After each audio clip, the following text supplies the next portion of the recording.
Hey everyone, how's it going? Welcome to part 3 of this Final Fantasy II Pixel Remaster Platinum Trophy walkthrough. We just got the Snowcraft in Summit Falls, and now we're going to take it and go up to the snowy area in the north. So work your way around and you'll see this break in the mountains. If you head into the snow, you will automatically jump onto the Snowcraft and you can start heading toward the east.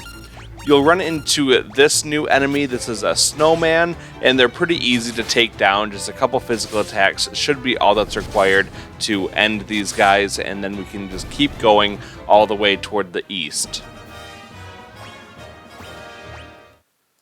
It is quite a long trek. If you look at the mini-map in the top right corner, we've got to go basically the entire width of this map. We got to go all the way across this darker gray area, and eventually you'll get to the brighter white spot over on the right side, and there's actually a cave that we have to go into in this section. So go on up, and this is going to be the Snow Cavern. We're going to start by going up this very long staircase, and when you get to the top, head over to the left. You want to stay on the top section of it because there is a treasure chest up here that you can go ahead and grab. This is a new enemy called the Icicle. Once again, we're just going to hit it a couple times with physical attacks and they're going to go down. These guys aren't very tough at all.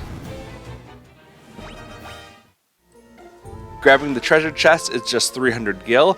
Now we're going to go toward the south, following the pathway. At the first intersection, go toward the right. You can grab this treasure chest for 350 gil, and now go down and all the way to the right. There is a door at the bottom here. Don't worry about that. That will come into play later on, but we just want to take the stairs going down. Now we're going to work our way around this area and into the water. You may encounter some undead enemies like this ghoul along the way. They can come either by themselves or in larger groups, so just be prepared for that. Now we're going to go through the water, ignore that door, and just head on down the stairs. Okay, from here we're going to go toward the left, and we can go up and working our way around this area. We can go around and grab this treasure chest, and now we're going to go back toward the stairs that we just came from. Now that we're back at the stairs, we're going to head south and working our way around, go back into the water. There are lots of undead enemies in this area. We got into a fight with 4 different ones in one group. There's the zombie, the shadow, deadhead, and we already fought the ghoul. So these guys can go down with just a couple attacks. Watch out because they can inflict some status ailments like blindness or darkness to you, and that isn't a big deal. We can just take that off with one Isuna. Well, now let's head all the way up and we can go out the top exit. Now we're going to work our way around, and we're going first to this intersection, and then we'll go down to the bottom right corner of this area to grab a battle axe. And now we can go back to the intersection, heading down toward the west, and grab another chest with an antidote. We get the Rookie Treasure Hunter trophy at this point for getting 10% of all of the treasure chests in the game. Work our way around, grab another treasure chest, and this one has 6 grenades. The grenades are a little bit dangerous because if you damage them, they are able to use a self-destruct 3, which does a lot of damage. However, if they are not injured at all, then it won't do anything, it will just miss. So try to finish them off all at once, because you really don't want them to use that and do a ton of damage to you. Okay, we got a couple sword levels, so that's good, and now we get our reward, which is a mithril mace.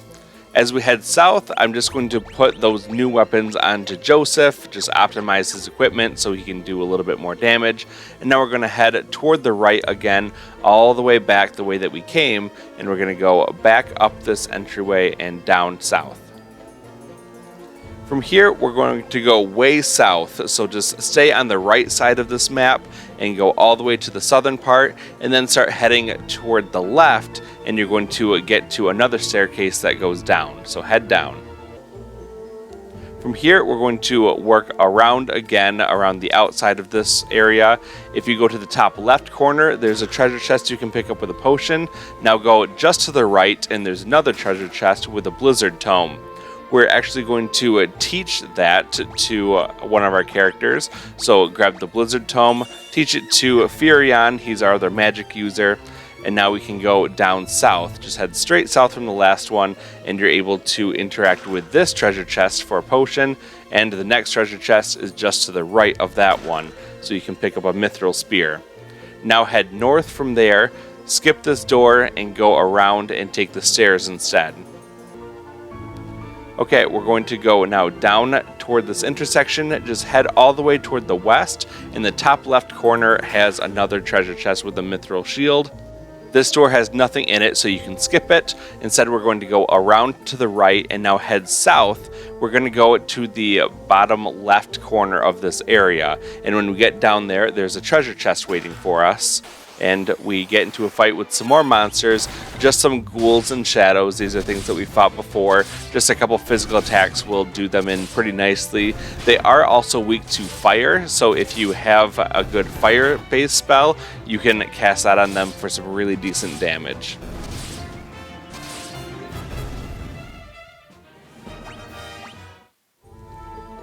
We get the Ancient Sword. We're going to put that onto Guy. Remember, we're keeping him as a sword-based user because we want to level up his swords all the way to level 16. And if you get blinded, just use Isuna to take care of that. Now we're going to go back toward the right, and we're going to go all the way to the bottom right corner of this area.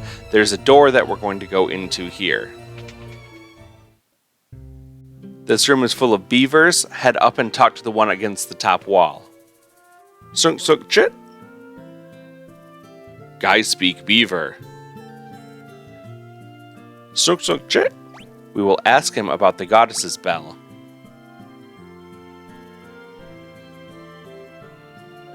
Secret passage in wall to right. Monster guard bell.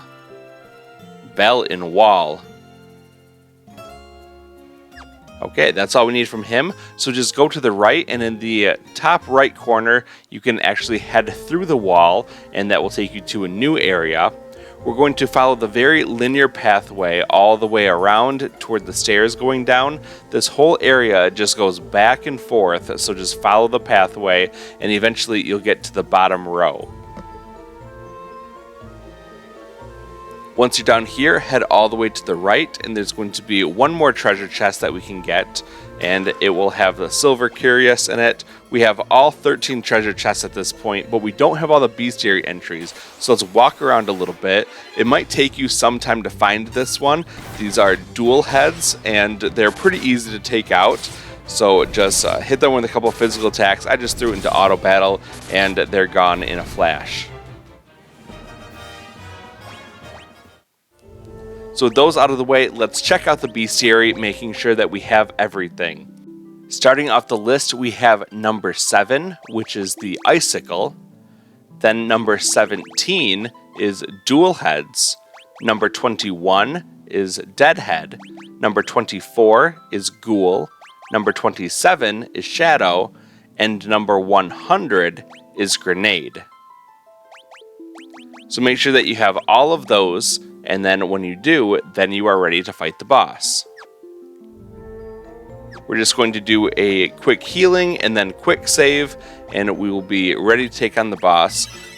The boss is highly resistant to physical attacks, which is why it's very important that we have characters who can use black magic, particularly the Blizzard spell. When you're ready, talk to the boss. That's an Adamantoise guarding the bell. Stay on your toes.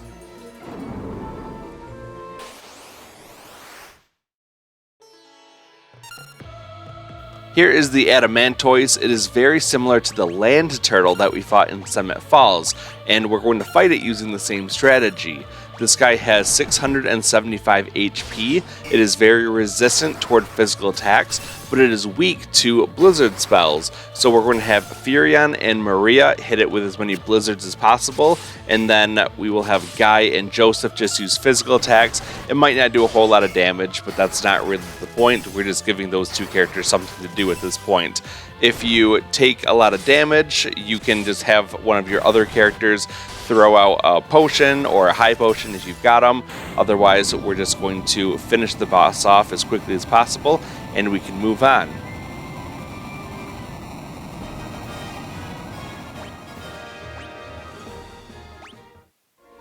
After the boss, go up and grab the bell from the wall.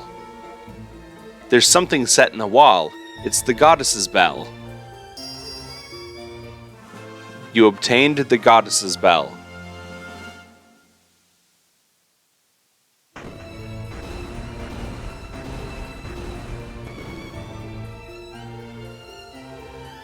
Alright, head up the stairs and go through the door. This spits you back out at that one door that I mentioned earlier, so we're right back toward the beginning of this area. We're going to remove all of Joseph's equipment because he will be leaving our party very soon, and we want to keep that equipment for ourselves, otherwise we lose it. We'll head north, and you can work your way toward the right, and you'll see a big staircase. Talk to the man at the top of the stairs. If you want to, you can go ahead and do a little bit of curing and a quick save. This is a very easy fight though, so don't worry too much about it. Curses! You've already gotten to the goddess's bell! First you ruined my standing with the Emperor, and now this? The Emperor will never forgive me for messing this up. If I ever go back to the Empire, he'll have my head! But I'm still a soldier! If I'm going to die, you're coming with me!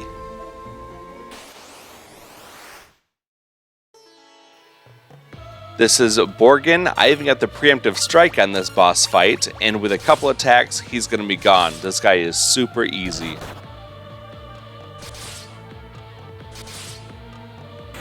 While you're recovering from this grueling battle, why don't you hit that like button and also subscribe if you want to stay up to date with the rest of the videos in this series and more to come.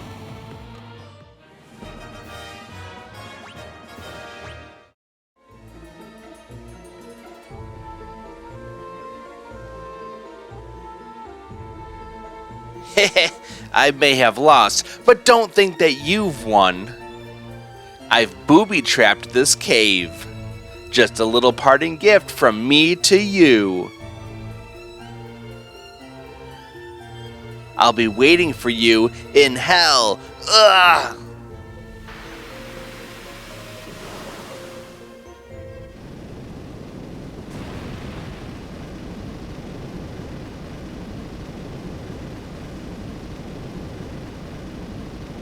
Damn it!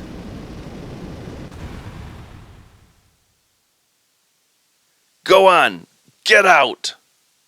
We not leave you. I can't hold it much longer. Run! It's up to you now, Furion, my sweet Nelly.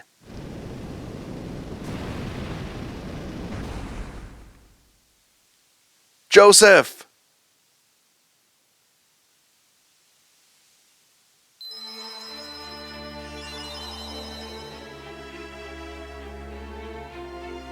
Well, he did. Anyway, let's go. Back outside, we're in the snowcraft. We're going to head all the way toward the west until we get back to the grassy area in the forest area. So just keep on going through this passageway, and eventually you will come out and we will continue our journey. We have to go all the way to Poft, which is quite a long walk, so be prepared for that. We're now going to go around the mountain range, and we will just kind of follow the south side of this whole area.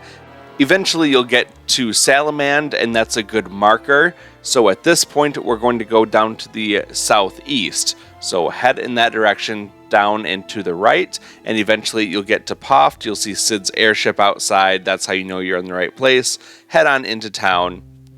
And now we're going to go up into the inn really quick. We're just going to heal up after that fight, and then we will be ready to proceed on toward Kashuan.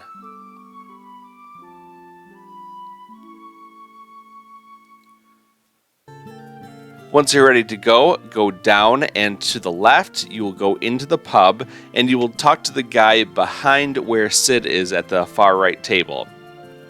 He'll ask you where you want to go. We're going to say go to Kashuan. It's 400 gil to get there. And now we can go outside and interact with Sid's airship, and it will automatically fly us to Kashuan.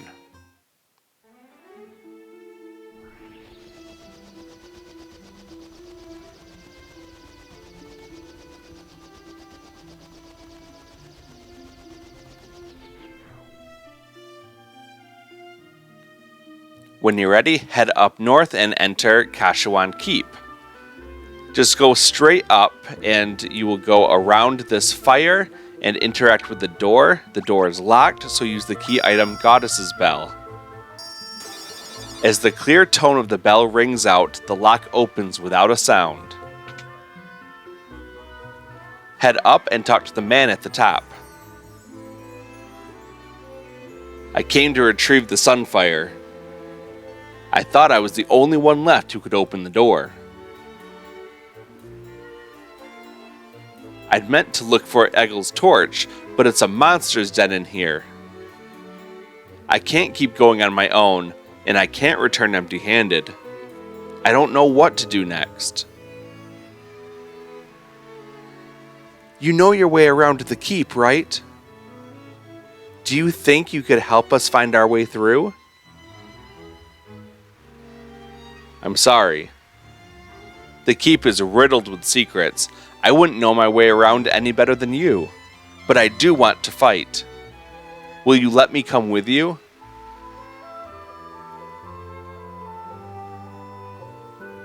Gordon joined the party.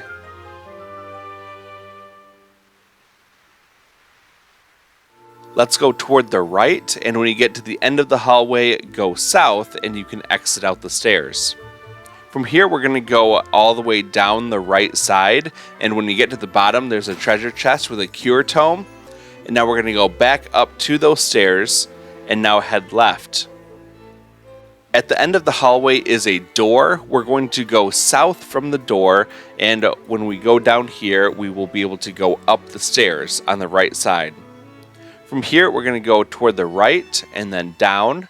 Now head all the way to the right. I encountered this new enemy. This is the Wraith. Again, it's an undead enemy. This game has lots of those things, but a couple physical attacks should be enough to take them down. Gordon comes equipped with a spear and a shield, so just know that he has to level those up a little bit before he's actually useful. We're going to go up the passage on the right side. You can grab a treasure chest at the top of here, and now head all the way toward the left side. We encountered a were-rat. There's actually 3 of them in this fight. They normally come in small packs like this, and they're not particularly dangerous. They can poison you a little bit, but they're not so bad. You'll probably see lots of those as you go through this area. Keep heading toward the left, and now go south. You're going to go toward the right, and there's a staircase going up, so take that. Now from here, go toward the left, and there is a passageway going south at the end of the hallway. There's one directly below you, but go over toward the right slightly, and now go down, and that's where the treasure chest is. It's full of monsters. We got 5 were-rats, but 5 of them isn't really more dangerous than the 3 that we just fought. So don't worry too much about these ones. You can auto-attack right through this thing, and you'll be done in a minute.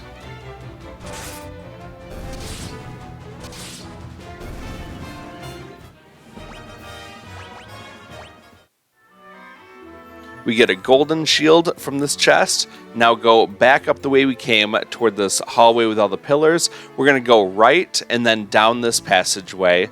Go to the right again and now up all the way until you see a staircase that leads up, and take that up. From here, we're going to go all the way south.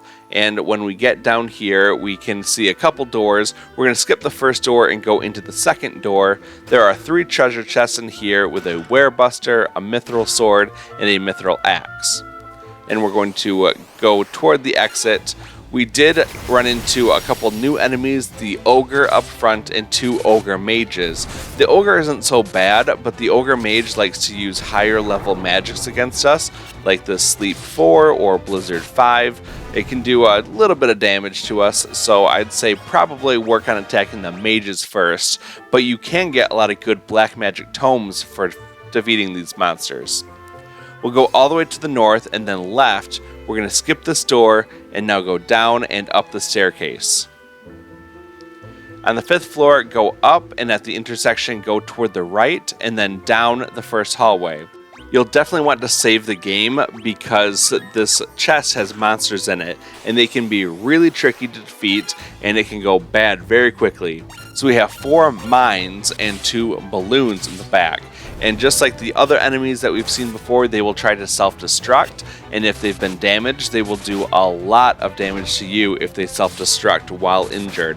So try to get them all defeated at once. A good strategy to use is to wait until they use their self-destruct and miss, and then try to target those ones down pretty quickly. So you see that they try to use it, misses, then we just hit them really quickly, and they're going to be gone before they have another chance to use their self-destruct on their next turn. After all of those monsters are defeated, we get a golden armor, and this is definitely an upgrade from what we are wearing with the mithril armor, so go ahead and throw that on whoever you'd like to. And now we're going to go toward the right, and now we're going to go all the way up, hugging the right wall until we can get into the door at the top. There are 3 more treasure chests up here with eye drops, an antidote, and a mallet. Now we can head south, and we're going to go all the way down the same hallway, hug the right side, and you might run into a new enemy around here. This is a ghast. Once again, an undead enemy that's not particularly difficult, so we'll just hit it a few times, and that will be the end of this fight.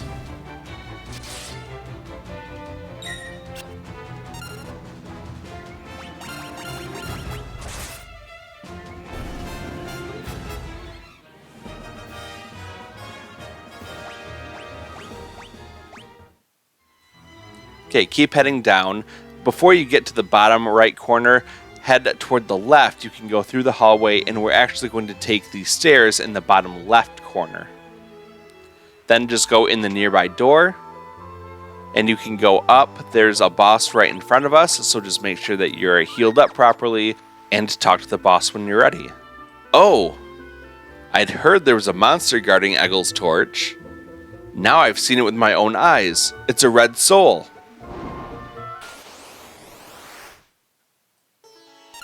Here's another really easy boss fight. You can just use your normal attacks for this whole thing. You would think that a red soul would use fire attacks and would therefore be weak toward blizzard attacks. However, that's not the case at all. In fact, it absorbs your magical elemental attacks. So don't use that at all. I'll just show you what that looks like. And yep, he absorbs some of that, so not a big deal. We'll just hit him with a few more regular physical attacks and he's going to be dead.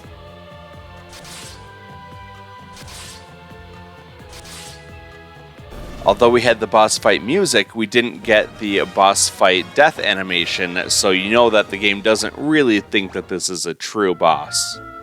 After the fight, head up, grab the chest, and you found Egil's torch in the chest. Okay, from here we have all 11 treasure chests, so we're good to go on that, but we don't have all of the bestiary entries. We're going to walk all the way back toward the beginning of this area, and I'll show you where I found the final bestiary entry in this place. It really only appears in one area, so it's a little bit tricky, but luckily we have to walk through that area anyway to get out. So we're going to backtrack all the way through, just follow the perimeter of this room, go all the way toward the northeast corner, that's the upper right corner, and take the stairs. From here we're going to head down, and then we will go left at the first intersection. Now we'll go north, left all the way through this column room, and then north again at the end of the hallway. Head all the way back toward the right, and you can take the stairs down. This room is just kind of a spiral shape as we walk around, so we'll just make a series of right turns as we go around this very linear pathway, and eventually we will end up at the stairs. So head up this passageway, now finally turn left and go down the stairs. Okay, this is the first floor. This is actually where we can find that last monster. I only found it in this outside kind of area. So walk around out here and eventually you will run into the Goblin Prince. They are the blue ones. They kind of look like Smurfs in the back, if you know what those are. But they're not very dangerous at all. They do very little, if any, damage to us. It's actually the Goblin Guards that do more damage with their bow attacks. But we'll just hit them with a few physical attacks and this whole group will be out in no time.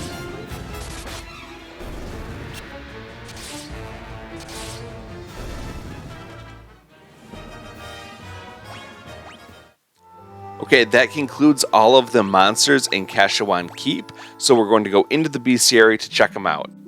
Starting off our list, we have number 14, so scroll all the way down, you'll see Ogre, and then number 15 is Ogre Mage. We have both of those ones together. Now go down to number 19, that's Were-Rat. Number 25 is Ghast. Number 28 is Wraith. Now go all the way down to number 98, and that is Goblin Prince. And finally, number 101 is Mine. Once you have all of those, then you have everything in Kashuan Keep, and we can go ahead and get out of here. So we will go all the way back. This is where we found Gordon at the beginning, so head south from here. But before you leave, you want to interact with the big fire in front of you, and you're going to use the key item Goddess's Bell. The Sunfire moves to Eggel's Torch. Okay, now we're all set with this area. Let's head south, and as soon as you get outside, you're going to get a cutscene.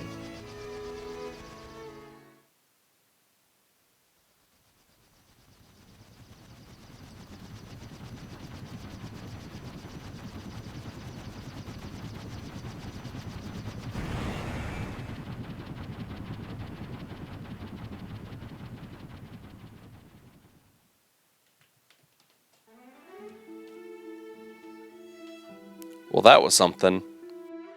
Our next destination is directly south of us in the open patch in the glowing woods area. This is the Chocobo Forest. Go over and talk to the Chocobo, and you will be able to now ride a Chocobo in the overworld map. Alright, we have a long run ahead of us. We're going to run all the way back to Paloom on the Chocobo. So we're going to use towns as a way marker system to get there. Our first stop is Bafsk, which is the two little yellow dots just to the northwest of us. So run around the mountain ranges and eventually you'll get outside of Bafsk. From here, you're going to go hugging the mountain all the way to the northwest and then head down to the southwest. This is Poft. From here, we're going to head northwest again, around the ocean, and eventually you will run into this forest. Just follow the ocean around, and eventually you will get down here. This is Paloom. Hop off your Chocobo, and if you want to, you can head on inside and go over to the inn, where you can do a little healing, and then we will proceed on with our adventure.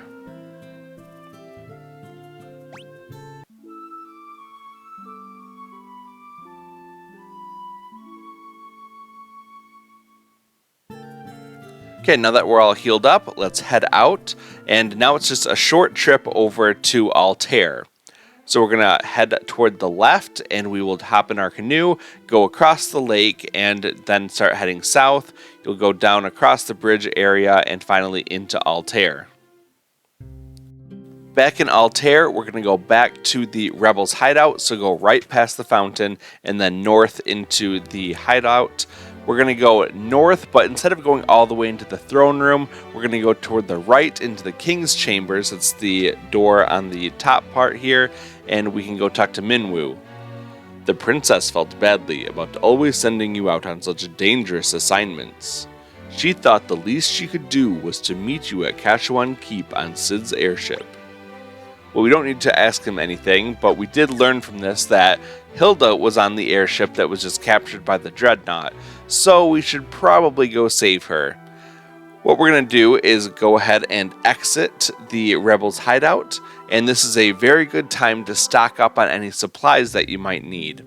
So if we go over toward the left, there's the inn that you can heal at if you need to, and then go up and go into the item shop. There's actually 3 different merchants here, and they all sell different things.